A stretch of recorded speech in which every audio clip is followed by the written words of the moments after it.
Hey, shalom, shalom, shalom. Before I get this lesson, this expose, this inquisition that's being made on the earth and the current ruler of the earth, which is Esau, Edom, the so-called white man with Amalek as the head tribe. The people responsible, the two tribes are the tribe and the nation that is responsible for what is known as the controversy of Zion, the attempt to possess the nation or the land of Israel and to pose as the Hebrew Israelites by calling themselves the tribe of Judah. But when they say it, they say Jews, as if that one particular title encompasses all 12 tribes, which is just not the case. I want to go into what the Spirit showed me this evening, as far as the wicked hypocrisy, the blasphemy, and the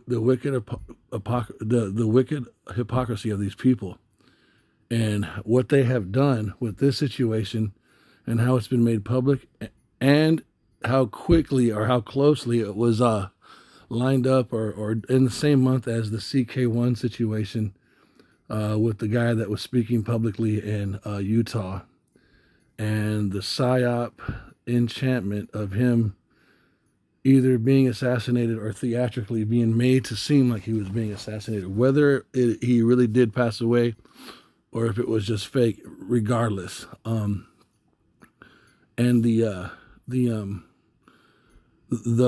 draconian laws that they're trying to enforce on the nation of America and the earth by using his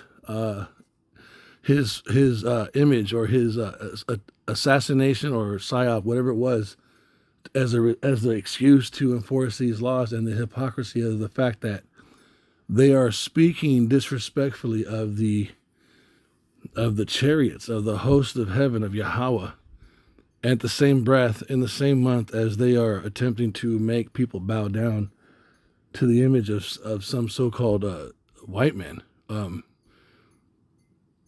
So I want to give all praise and glory to Yahweh B'Shem Yahushai, and double honors to the elders and apostles of the great millstone of whom I learned from. And I'm going to try to attempt to articulate this the way that it was given to me on the way home from camp. I had a brother sitting with me in the truck, and he witnessed it just kind of happen as we were talking about spiritual things, all kinds of stuff. And the Spirit just opened this up, and both of us at the same time didn't even view this situation this way until it was literally articulated. But I want to show some of this hearing, and show and point out the blasphemy and the hypocrisy, and then I want to pull up some of the CK1 situation, and then tie them together and say that these are the same people doing this, and how crazy this is. Let me let some of this play. That fit in the germaneness of that bill to have UAP disclosure. There are official stories, and then there's the truth they never wanted you to see. A new 2025 video finally exposes a military engagement with a UFO that officials have desperately tried to keep under wraps.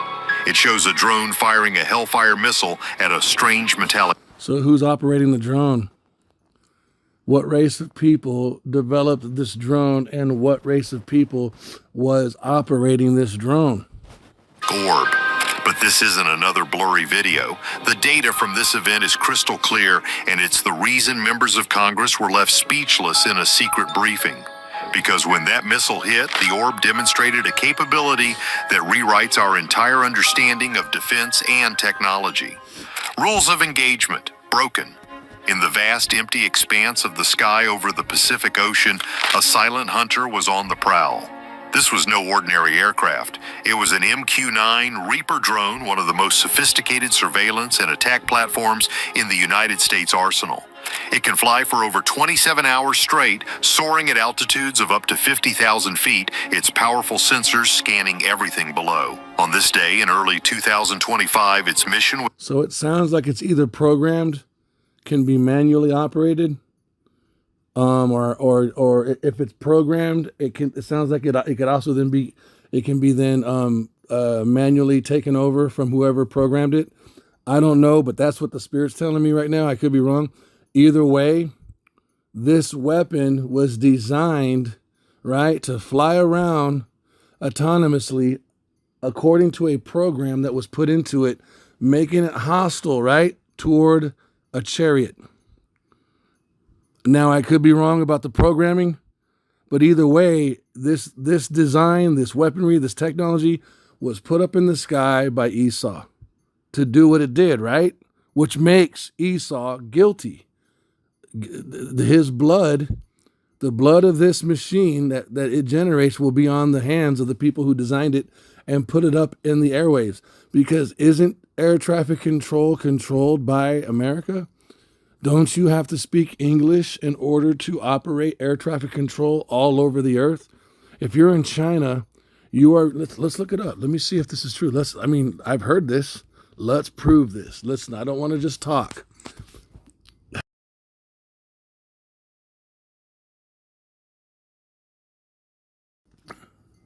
So I asked AI a question. Yes, it's true that English is required for air traffic controllers and pilots communicating during international flights, which means this is the language, the official language that is required globally for all nations to operate their aircraft in the airwaves. What does this prove? It proves that this language, which is what? Mandated by the International Civil Aviation Organization, ICAO, to ensure safety and prevent misunderstandings, while controllers also need to be proficient in local languages for domestic flights. They must demonstrate a minimum level of English proficiency known as ICAO Operation Level 4 to handle international traffic and maintain a common language for aviation communications. Now let's go somewhere really quick. We're going to go into Ezekiel chapter 1. Ezekiel chapter 1. And we're going to show you the chariots and that they have a voice that they follow. There's an air traffic control that the chariots operate under. Okay, look at Ezekiel, chapter 1, we're going to read. Now it came to pass in the 30th year, in the 4th month, in the 5th day of the month, as I was among the captives by the river of Chebar, that the heavens were opened, and I saw visions of God. In the 5th day of the month, which was the 5th year of King Jehoiakim's captivity, the word of Yahweh came expressly unto Ezekiel, the priest, the son of Buzi, in the land of the Chaldeans by the river Chebar, and the hand of Yahweh was there upon him. And I looked, and behold, a whirlwind came out of the north, a great cloud, and a fire enfolding itself. It is a chariot coming through one dimension into the next, and a brightness was about it, and out of the midst thereof was the color of amber, out of the midst of the fire. So this is a big chariot, what the so-called white man today calls a UFO or a UAP. Verse 5, also out of the midst thereof came the likeness of 4 living creatures, and this was their appearance. They had the likeness of a man, and every man had 4 faces, and every one had 4 wings. And now this is not a deformed creature with a big old fucking head and 4 faces. These faces are talking about its character and how it moves. And their feet were straight feet, and the sole of their feet was like the sole of a calf foot, and they sparkled like the color of burnished brass. So they were dark-skinned. And they had the hands of a man under their wings on their 4 sides, and their 4 had their faces and their wings. Now, these wings are not like eagle's wings. They don't have 4 wings attached to their back. That's not what this is. The wings are talking about the chariots and how the chariots move and operate in and out of inner dimensions. That's how the prophet is describing the aeronautical or the heavenly movement of the craft. He's describing the wings or the way the aircraft moves. Their wings were joined one to another. They turned not when they went. They went every one straight forward. As for the likeness of their faces, they 4 had the face of a man and the face of a lion and the right side, and the 4 had the face of an ox, and the left side, they 4 had the face of an eagle. All right, this is describing their character, you guys. Thus their faces and their wings were stretched upward. 2 wings of every one were joined one to another, and 2 covered their bodies. And they went And the two covering their bodies, they're inside the chariots. You can't see them. So when they're operating in these interdimensional these crafts, you can't see you can't see them. And they went everyone straight forward, whether the spirit was to go. This is very key. They went, and they turned not when they went. What does that mean? The spirit of the mighty one, the spirit of the angel, the spirit of the heavenly host is what's fueling the chariot itself. So the power that's coming off of the man, the spiritual being, the Alahayim that's inside of the chariot is the gasoline or the propulsion of the actual craft. So these things never crash, okay? Verse 13, as for the likeness of the living creature, their appearance was like burning coals of fire. There goes your orb glowing, and like the appearance of lamps.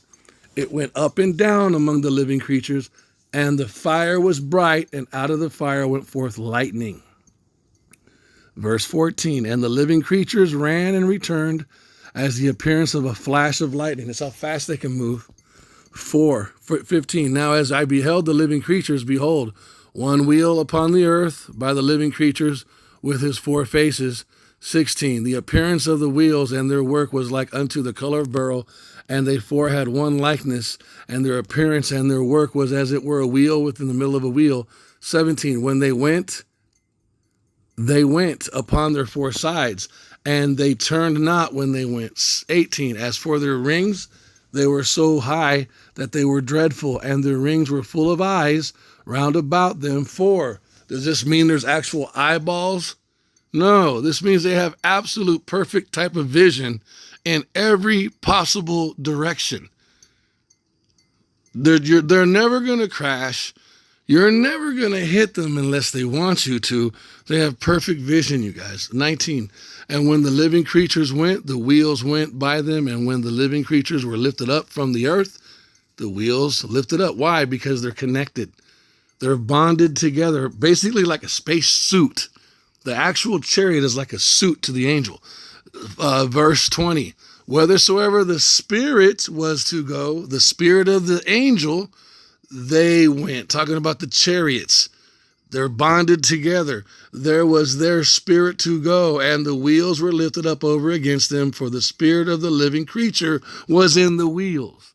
So the minute they hop in to these chariots, their spirit bonds or connects with the UFO, because the UFO or the chariot, they're living organisms, and they bond with it. Verse 21, when those went, these went, and when those stood, these stood, and when those were lifted up from the earth, the wheels were lifted up over against them, for the spirit of the living creatures was in the wheels. Verse 22, and the likeness of the firmament upon the heads of the living creatures was as the color of the terrible crystal, stretched forth over their heads above. 23, and under the firmament were their wings straight, the one toward the other. Every one had 2 which covered on this side, and every one had 2 which covered on this side, their bodies. So when they get inside, you can't see them. Verse 24, and when they went, I heard the noise of their wings, like the noise of great waters, as the voice of the Almighty. There goes your air traffic control. He heard the communications that's going on between all of the chariots, or at least a few, because there's thousands of them, you guys. They're all coming back and forth from Yahweh, the Most High, on the left hand, on the right hand. You can go in Daniel chapter 7 and read that. When the Most High is seated, he's seated on his throne, and there's wheels of fire all around his throne. And they're coming and going because he's being ministered to by thousands and thousands of angels. Verse 24, and when they went, I heard the noise of their wings, like the noise of great waters, as the voice of the Almighty, the voice of speech, as the noise of an host. When they stood, they let down their wings. I'm stopping right here for a reason. I want to use 24 as my point to stand on. That these men, these mighty ones, these orbs, these chariots, these so-called UFOs, they have persons inside of them, and they have speech. They talk, and they're talking to someone, and they're reporting, and they're communicating, and they have intelligence, and they are supernatural, and they are reporting. And look, just like you see here, and just like you see what it said, how English is spoken. Yes, it is true that English is required. Just like you see that there's voices. Let's go back. I'm gonna pull up here, and we're gonna go to Ezekiel 1 again, just to make the point clear. We're gonna go down. What was it, 24? Because you guys got to see this, man. And when they went, verse 24, I heard the noise of their wings, like the noise of great waters, as the voice of the Almighty. There goes your air traffic control in the heavens of heavens. The Most High is communicating from his throne with all of these hosts on the right and left-hand side. The voice of speech as the noise of an host. Now, right here. Now, what you see down on the earth, yes, it is true that English is required for air traffic controllers and pilots communicating during international flights. This is the speech.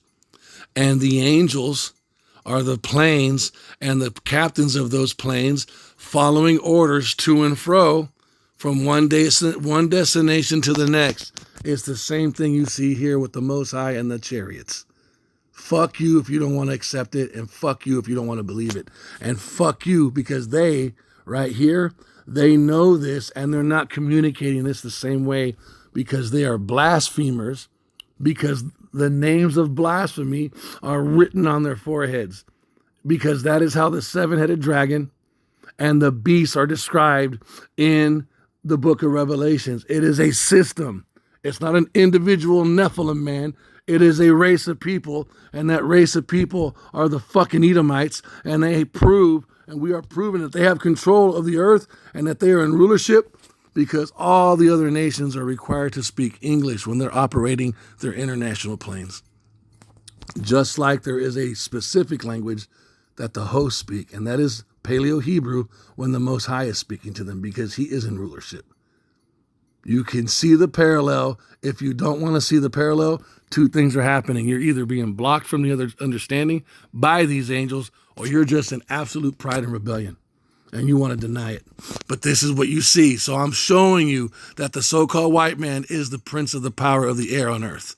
It's talking about him. It's not talking about Satan, because Satan takes orders from the Most High in verses chapter 24 of Ezekiel. The left-handed Allahayim are going back and forth, also being the left-handed expression of the Most High in the earth. So with that said, let's go back to the video. It was not to track insurgents or monitor ground targets. It was tracking something that, according to official records, shouldn't exist. For hours, the drone's operators had watched a small metallic orb perform maneuvers that defied belief. The object, estimated to be about 15 feet in diameter, moved with an intelligence and speed that was simply breathtaking. It would hover silently for minutes, then accelerate to hypersonic speeds in an instant with no visible means of propulsion. Only people with Propulsion. There were no wings, no heat plumes from engines, nothing that our current understanding of aerospace engineering could explain. You see, this is what military pilots have been reporting for years, describing the 5 observables of UAP behavior: instantaneous acceleration, hypersonic speeds without signatures, anti-gravity lift, low observability. What did they just describe? Go back to Ezekiel. What did it say? Let's find it. When those went, these went, verse 21. And when those stood, these stood. And when those were lifted up from the earth, their wheels were lifted up over them, against them. For the spirit of the living creature was in the wheels. Verse 22. And the likeness of the firmament upon their heads of the living creatures was like the color. Hold on. Let's go up further.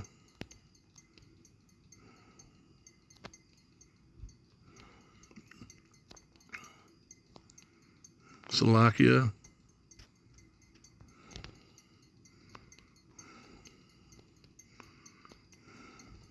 So let's go to 16. The appearance of the wheels and the work was like unto the color of beryl, and they four had one likeness in their appearance, and their work was as it were the wheel in the middle of a wheel. When they went upon their 4 sides, and they turned not when they went. As for their rings, They were so high that they were dreadful, and their rings were full of eyes round about them. And when the living creatures went, the wheels went by them. And when the living creatures were lifted up from the earth, the wheels were lifted up. Whithersoever the Spirit was to go, they went. So the Spirit is the propulsion of the wheels. I want to get that lightning part. There it is, verse 13. As for the likeness of the living creatures, their appearance was like burning coals of fire, and like the appearance of lamps, it went up and down among the living creatures, and the fire was bright, and out of their fire went forth lightning. And the living creatures ran and returned as the appearance of a flash of lightning. Right there, verses 13 and 14 are describing what they are saying. And describing the 5 observables of UAP behavior. The 5 observables of UAP behavior are right here in verses 13 and 14 of Ezekiel chapter 1. Fuck you if you don't like it. Instantaneous acceleration, hypersonic speeds without signatures, anti-gravity lift, low... Hypersonic speeds. Verse 14, and the living creatures ran and returned as the appearance of a flash of lightning. That's hypersonic speed, you guys. You can fuck off if you don't like it. Why are you cursing when you read the Bible? Why are you denying Yahweh of hosts? Why are you denying his name? Why are you denying the name of Yahweh? Yeah, fuck you, man. Observability and transmedium travel. This orb was ticking every single box. It dropped from 80,000 feet to just above the waves in a matter of seconds. A descent. And do not think that this orb, there is a person inside of that orb who is called a mighty one, and he has a voice and a speech, right? He has a voice and a speech, like it said. Verse 24, and when they went, I heard the noise of their wings, like the noise of great waters, as the voice of the Almighty. The voice of speech, as the noise of an host. When they stood, they let down their wings. So this person can talk, and he speaks to who sent him. Who sent him? Because he's obviously representing someone. Don't these drones represent somebody? Don't airplanes from certain countries represent someone? Then why the fuck won't an orb represent someone, dude? Why do you guys act like you don't fucking know? That would have crushed any man-made aircraft, not to mention a human pilot. The decision-making process that... So what does that white boy have on his shoulder? Look how pink this Edomite is, dude. What does he have on his shoulder? Who does he represent? Is not this so-called white man an angel or an host? Is he not an army? What does host mean?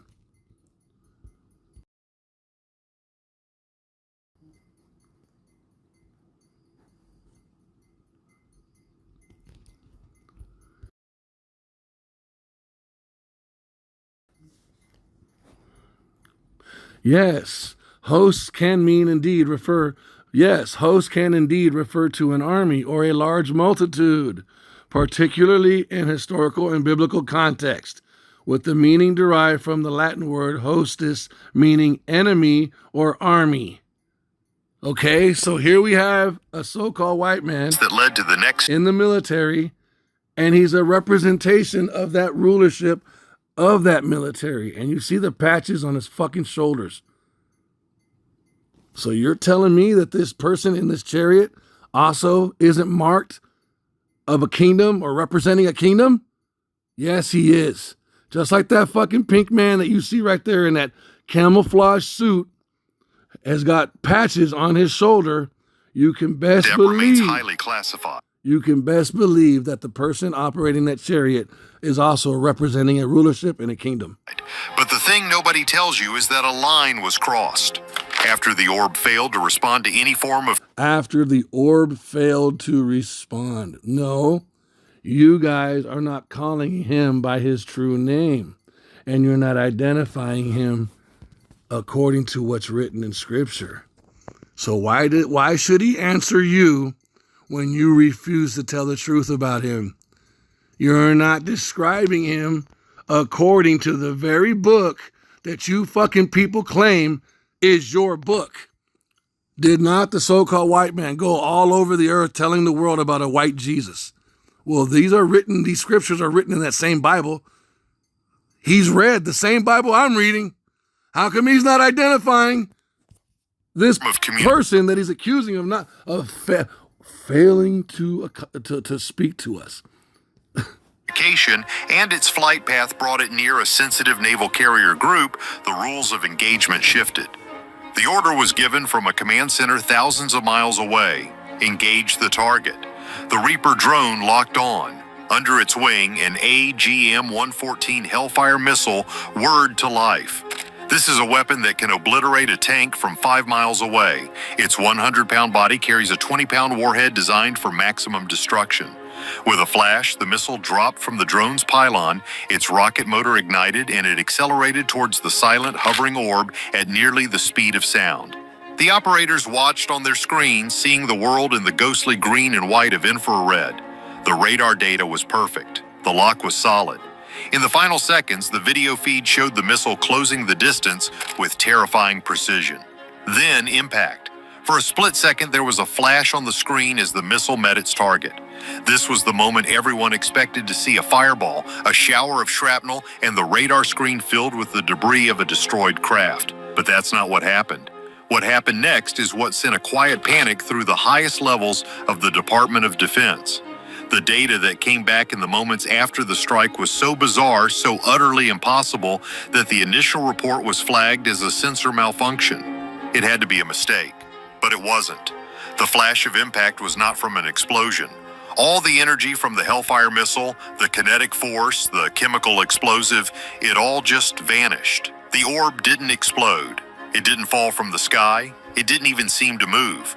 For a period of about 3 seconds, it glowed intensely, its surface shimmering as if it had absorbed the entire blast.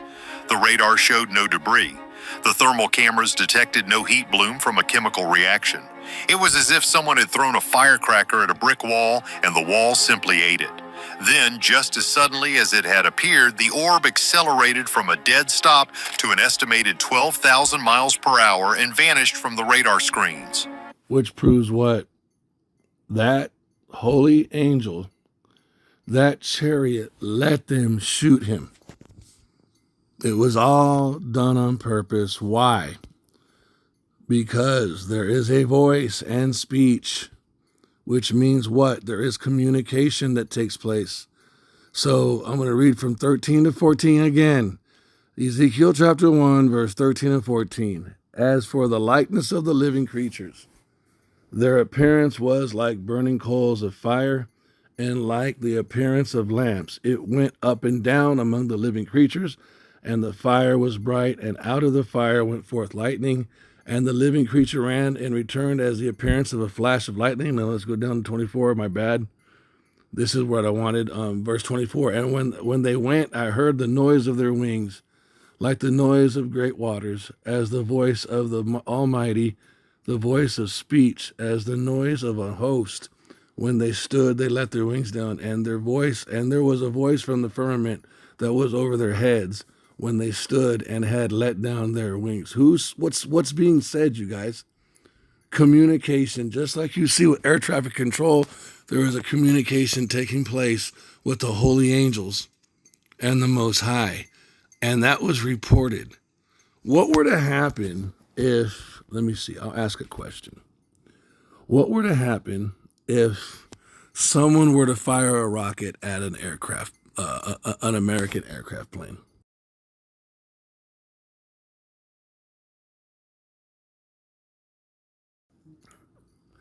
Let's just see what happens. If someone fired a rocket at an American aircraft plane, the outcome would depend on the type of aircraft and missile.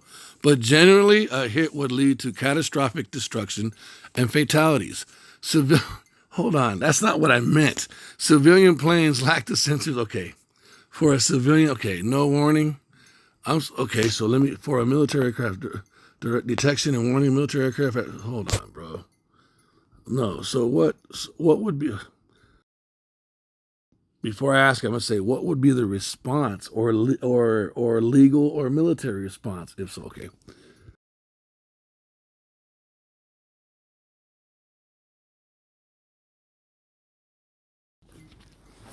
Let's ask that question.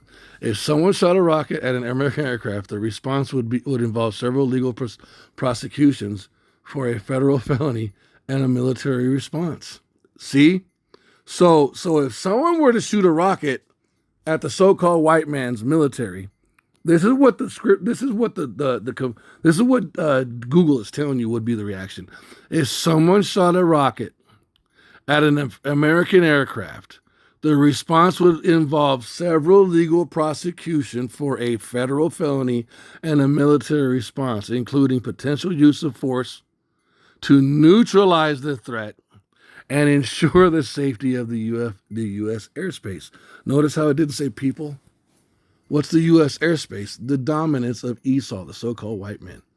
And this is why their symbol is the eagle, because the eagle is the highest flying predator bird in the world, and you have to speak English in every other nation to operate in the airspace, which means what? The so-called white man is the top-ranking bird.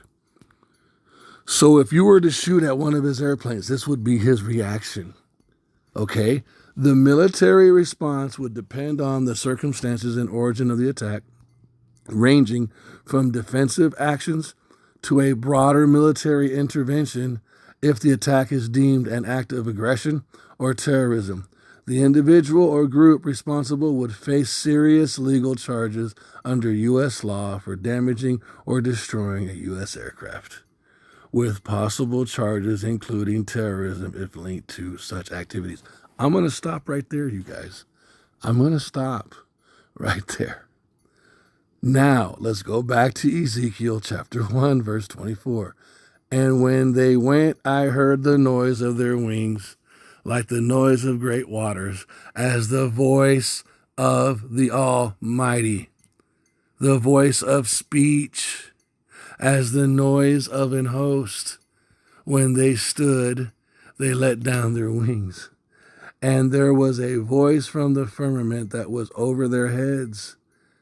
So these aircraft, these UFOs, these UAPs, they have a voice that's over their heads and had let down their wings. Who are they talking to and what are they saying? Well, if low-level human beings who operate in flesh and blood, right, and not spirit, have laws like this for the air traffic control or the U.S. airspace on the planet, if this law is set up for them, what type of laws do you think are set up for the person they shot at? Do you see where I'm going with this? The fucking insane hypocrisy of the so-called white man. And I'm going to say all this and then look what's happening.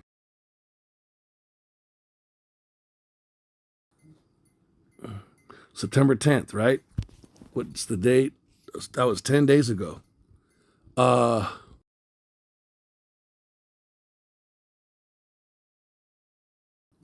me see. When was the UFO that was shot with the airfire missile released? September 9th. So the information they're showing you, whether it happened then, it was released in the airwaves, which is what? The broadcasting systems, the satellites, so that everybody could see it on the internet. So the so-called white man is not telling you the truth about the so-called UAP, right? He's not speaking what's in the scriptures, yet he claims to know the Bible because he claims to be the main person of the Bible because he's made everybody in the Bible look like him, right? So this information is in Ezekiel chapter 1. I'm showing you guys something. He told the world on September 9th that he shot at an unidentifiable UAP. He doesn't know what it was because it's in his airspace that he controls, that he's the dominant fucking bird. He's the eagle, right? His symbol is the eagle. Everybody has to speak English all across the earth if they want to operate in air traffic control, which means he's the dominant man. He's the head honcho, bro. And so there was an aircraft or a UAP that was flying in his airspace that didn't speak to him. It didn't respond to him. So he took that as a threat and he shot at it. Yet if you shoot at him, he's going to say you've done something wrong and strict responses have to take place So what's going to happen with the voices and the person that this UFO, that this UAP, that this chariot responds to? They have, don't you think they have a set of laws too? Don't you think that by them showing that the power of the so-called eagle, the claws and the beak of the eagle, that the eagle, when the eagle tried to grab the UAP with its Hellfire missile and the UAP failed, don't you think now that that shows you the superiority of whoever that was? And what would have happened if they would have shot back? And they didn't. In fact, they just accelerated faster. They let you hit them. According to the report, It was gone. The move. For a period of about 3 seconds, it glowed intensely, its surface shimmering as if it had absorbed the entire blast. The radar showed no debris. The thermal cameras detected no heat bloom from a chemical reaction. It was as if someone had thrown a firecracker at a brick wall and the wall simply ate it. Then, just as suddenly as it had appeared, the orb accelerated from a dead stop to an estimated 12,000 miles per hour and vanished from the radar screen. how come he didn't just go 12,000 miles an hour before he got hit? He could have. Based on his performance, he could have just took off and that missile would have never hit him, right? Right. So what does that tell you, you guys? That chariot and the person that was operating it was given orders, let it hit you. Because they have voices, there's speech, there's a voice that's over their heads. They are communicating with each other. Ezekiel tells you that he heard the voices, so he was told to take a hit because it's not going to hurt you anyways. So he obeyed the voice, he obeyed the command of his higher ranking officer, so to speak, and let this be caught on camera. And then he takes off faster than anything that we have, that Esau has in his arsenal. What is this showing you guys? They are superior. They are more powerful than him. And then what does the so-called white man do the next day? Charlie Kirk gets shot. And then I'm going to ask, what are the punishments for people talking about Charlie Kirk? I'm just going to say that.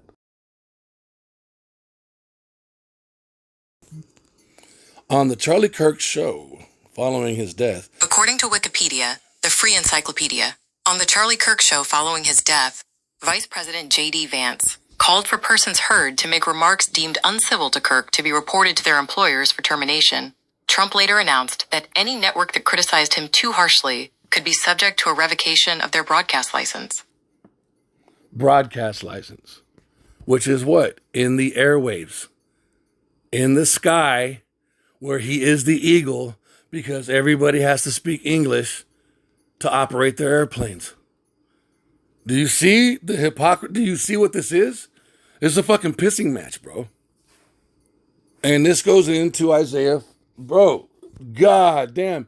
So these motherfuckers are trying to deify this white boy, this Edomite, Charlie Kirk, right? In the same month, almost in the same breath, that they are lying about a superior air force from heaven that they fucking shot at. Which is what? It's breaking laws. Because if you shoot at them, something has to happen to you. You can't hear my voice really good right now because I got this revelation in the truck when we were talking and I started getting fucking loud and screaming because the way the Spirit put it into me and I was yelling. So I lost my voice and now I came home to do the lesson. That's why my voice is all scratchy. Because I got the rage, the anger that flowed through me when I got the understanding, like, wait a minute, hold on. They did this report this same month in the same time when Charlie Kirk got killed. And then they started putting laws on everybody saying you can't talk bad about Charlie Kirk. They put laws on everybody in the sky. You can't shoot down our airplanes. Yet these motherfuckers are trying to shoot down UAPs that are not UAPs. They're identifiable in the scriptures. And this same race of people tell the world their version of the Bible. But they don't understand what this is. Do you see how many different violations that these people are doing? And now they're not only doing violations with the people of the earth, they are violating or breaking laws with very superior, high-ranking, spiritual beings that we know as the angels by shooting at them in the sky and getting on television, the broadcast, the airwaves, and lying about who they are. They're doing the very thing that they are accusing the American people of doing when it comes to talking about Charlie Kirk. That the understanding of how these two major events that just took place this month that happened to be being shown, the so-called white man having his fingerprints are on all this. His fingerprints are on the situations with the so-called UFOs, and his fingerprints are on the situations with so-called Charlie Kirk. Yet he is sitting like he's the most moral person that is supposed to be delving out some type of righteous punishment on people for breaking laws, yet he himself is breaking all the fucking laws. And when I got the understanding of all of these, I was like, oh my God, what do you think the person that was operating that chariot did once he disappeared? It's not like the Most High doesn't know what he did, but to be legal, to go through protocol, he went back to his position and reported what the so-called white men did. They shot at me. My chariot got hit by a hellfire missile. It didn't do shit, but they shot at me in public, and it's on camera. I obeyed what you said to do. I let them hit me, and then I took off. I didn't fire back. You guys have to understand, this is being reported. The so-called actions, or the actions of the so-called white man, are being reported, just like what he's doing with his cameras on everybody on the internet. When his algorithms report someone talking about Charlie Kirk, and then they make a file, and then they want to see if they're going to fire you, they're going to try to scare you, try to fuck your life up on the earth. Bro, the same shit is being done to the most High is hearing about what the so-called white man is doing, bro. They're sending back reports, bro, on these. What's going to happen when a response finally comes? Do you guys understand this? There's going to eventually be a response. You don't think there's not going to be a response? You think that the so-called white man is going to continue to go all over the earth, putting his laws in airspace and his laws on the internet and his laws on television? You know, Jimmy Kimmel got canceled because he supposedly spoke. Jimmy Kimmel didn't get canceled. He's retiring, but they're using him as a psyop. They're letting you know they're about to shut the internet down, right? And they're going to begin to impose their laws on you. But understand that the Most High is watching this, and now his armies are making themselves extremely known. And it's getting to the point of actual physical engagement. There is going to be a war in heaven. It is Revelation chapter 12 between the so-called white man and his armies, his drones, his direct energy weapons, his missiles, and all his armies against Yahushua and the chariots. Who do you think's going to win? Who do you guys think's going to win? This came out a lot more calmer than I expected. I was screaming in the truck when I got it because it just pissed me off. How are you going to force some type of deification of Charlie Kirk on the fucking people of the world, who is just a man who couldn't stop a bullet from hitting his neck, whether he's alive or not? I personally think he's alive. But we know that if a human man, really gets shot in the neck by a rifle, he's not going to survive for the most part, right? And we also know that if a Hellfire missile hits any tank or any operating vehicle, a car, an airplane, a helicopter, a jet, if it makes impact, it's going to disable those vehicles. We know that. Yet, we saw Esau's teeth, his weapons, his claws, bite into, grab a hold of, pierce, or attempt to pierce a holy chariot that he calls a UAP, which is blasphemy because he's not acknowledging the truth, and it did absolutely nothing. And then he's going to force the next day, and a week later, he's going to start talking about Charlie Kirk and exalting Charlie Kirk as if what he just didn't do with this chariot. He just broke a law. There's going to be a response, you guys. And nobody in Hollywood, nobody in hip-hop is talking about it. Do you know how many songs you could write about just that one act? But no one's doing it. Why? Because they're all muzzled. They're all fucking muzzled. And the people that are speaking about the situation, they're not talking about it correctly. They're all blaspheming. Yet the hypocrisy of them then saying, you can't say what you want to say about CK1 or we're going to punish you, is absolutely insane, because they will not say what's right about Yahweh Shai. They will not say what's right about Yahweh or his armies. Dude, do you understand how powerful that one angel is that was inside that chariot? If he was released, do you understand the damage? The person that was operating that so-called orb, if he was given the authority, if he was given the green light to unleash havoc on Esau, do you understand what he could do just by himself? You understand? Like, and so we just saw the eagle completely fail at his supremacy in the sky. And he's trying to reinforce it on people by exalting Charlie Kirk. Yet no one's talking about the fact that he failed an attempt to shoot down a so-called UFO. And that UFO didn't fire back. Not because it couldn't. It's just not time for him to fire back. You understand this?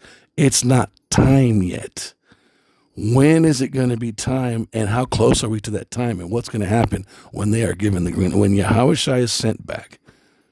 Isaiah 63 verses 1 through 4. It's over, Esau. I want to give all praises and glory to Yahweh by Hashem Yahweh Shai. By Hashem Rakakadash, I want to give double honors to the elders and apostles of the great millstone who I learned from, and a shalom to the Holy Light brothers taking this truth and bidding the elect spirits to the marriage supper of the Lamb, who is Yahweh Shai. This is your brother Radah. Kwam Yasharallah and Abad Babal.